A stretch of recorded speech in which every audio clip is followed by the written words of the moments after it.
We're going to make this lovely gift bag in about 12 minutes. So you're going to start out with 2 squares of fabric. Here we have 2 12-inch squares of fabric. And then we're going to sew them together around all the sides, leaving a gap on one edge here. Let's go to the sewing machine. So we're going to start right here with a little back stitch. And then we're going to go all the way around.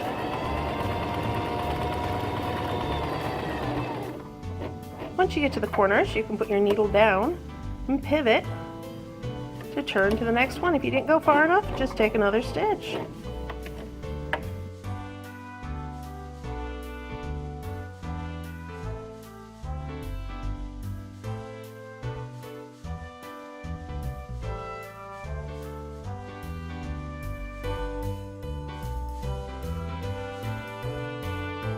This is our last corner here. Now we're going to sew right up to that pin. Those 2 pins mark where we're actually leaving an opening for you to turn the bag through.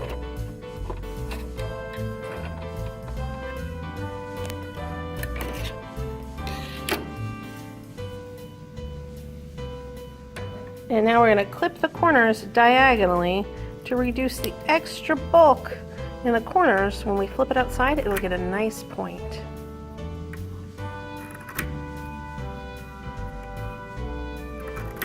Now it's time to flip it right side out.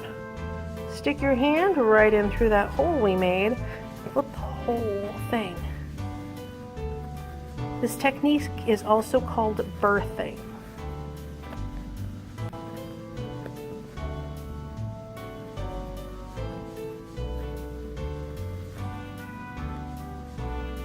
To get those corners really nice, you can push them out with your fingers, or you can use something else, like a pin or a mechanical pencil.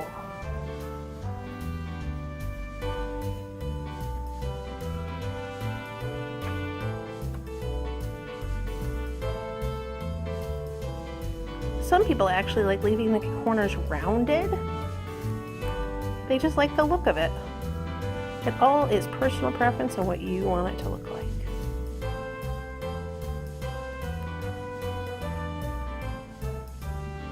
All the corners are square now. We're going to head to the ironing board, give it a quick press, and then we're going to fold down our corners. We got that laid on our ironing board. Now we're trying to keep it pretty crisp and get that seam right along the edge. It can be a little tricky, but I find if you roll the fabric, it helps get it right along that edge. Sometimes if you iron it flat first, as you can see here, you iron it flat, then when you pull it the other way, it just magically goes right on that edge where you want it to be.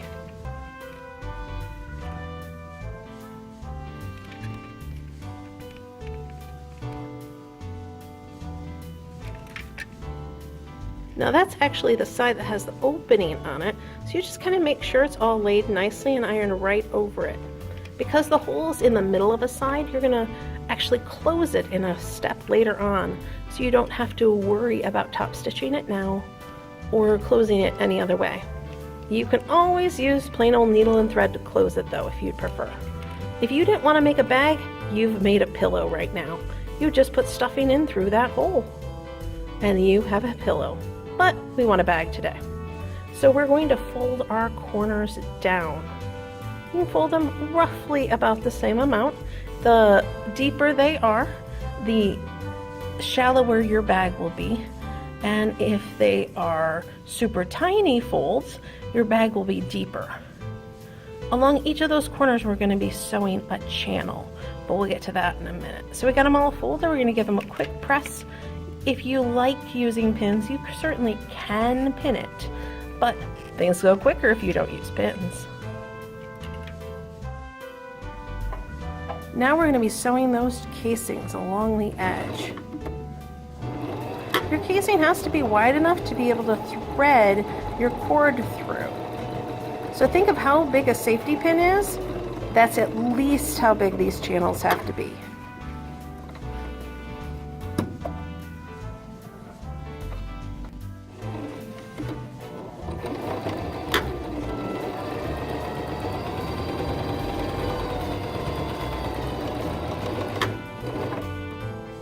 So we're doing a back stitch at the end of each of these flaps because the edge is going to get a fair amount of use being where the cord is pulling on.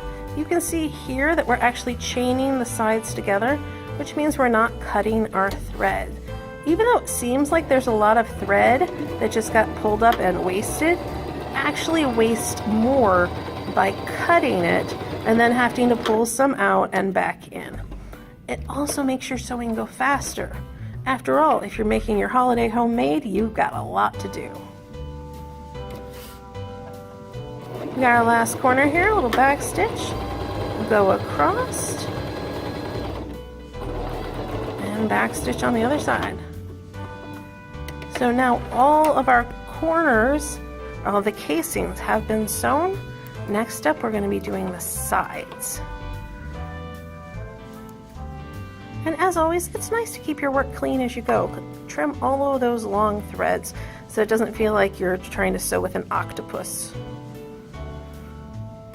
Also, later on, the people you give these to might not think to trim a thread. Instead, they'll pull on it, which could pull your nice work apart. So let's keep our area neat and clean. All the flaps are sewn, and now we're going to do the side seam.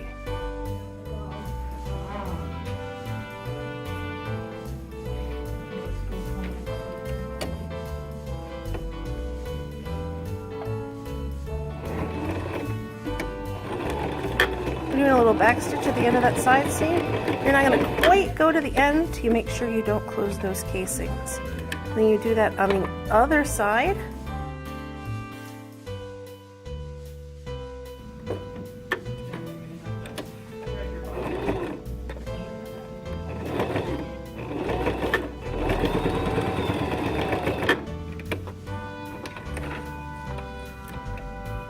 And both ends. So you fold it just the other way. That was the side that has the opening, and right now you're going to sew right over that. That's why you didn't have to worry about it.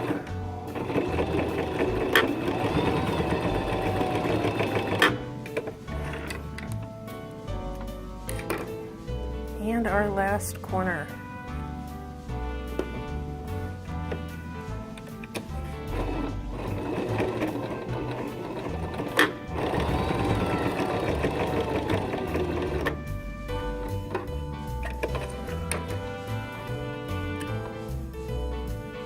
So you have all the corners done. Give your threads a quick trim, and then we're going to pop it right side out and put our cord in.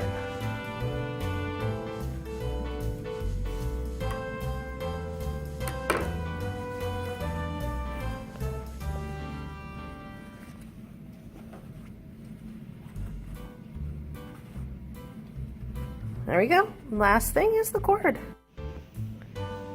Put your cord or thread, or in this case really thin grosgrain ribbon, onto a safety pin and push it through the casing. You're going to start on one side and go all the way around back to meet it.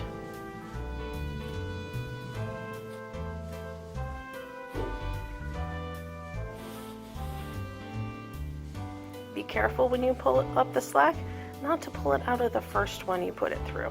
Happens all the time. Then you're just chasing your tail all the way around.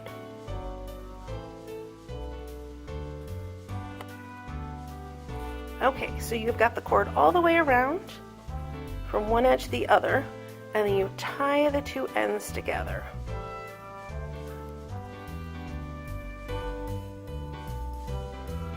Your next cord is going to start on the opposite side of the bag. It's going to do the same thing. Put it on your safety pin, and you're going to go all the way back around. This is so when you pull the two cords, the bag closes.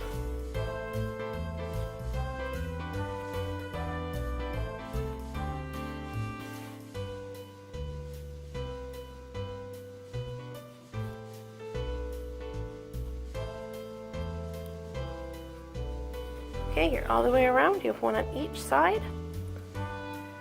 Tie that one off, and your bag is going to be done.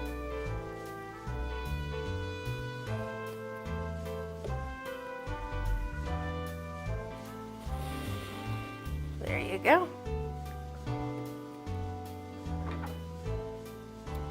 The bag is a pretty awesome gift, but just imagine what you could put inside.